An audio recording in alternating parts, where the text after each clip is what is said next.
ପଲ୍ଲବୀ କହିବେ, ମୁନମୁନ ଠିକ୍ କହୁଥିଲା। କାଲି ହସ୍ପିଟାଲ ଯାଇ ରାଜ କିମ୍ବା ଲଲିତ ସାର୍ଙ୍କ ସହ ଥରେ କଥା ହେଇଯିବି।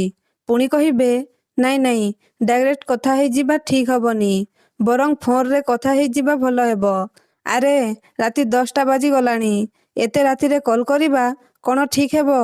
ଯାଉଛି କଲ୍ କରିଦେବି। ଲଲିତ ସାର୍ଙ୍କୁ କଲ୍ କରିବା ଠିକ୍ ହେବ।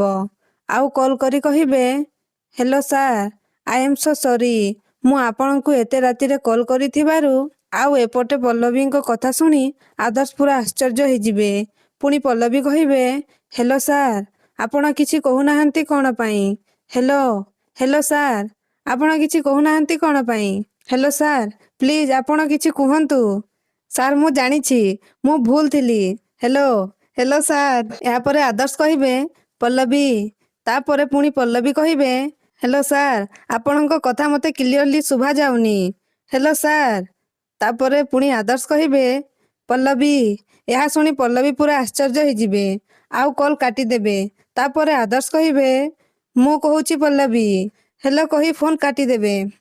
ତ ଦର୍ଶକ ବନ୍ଧୁ, ପଲ୍ଲବୀ କ'ଣ ଜାଣିବେ କି ଆଦର୍ଶ କଲ୍ରେ ଥିଲେ ବୋଲି? ଆମକୁ କମେଣ୍ଟ କରି ଜଣାନ୍ତୁ।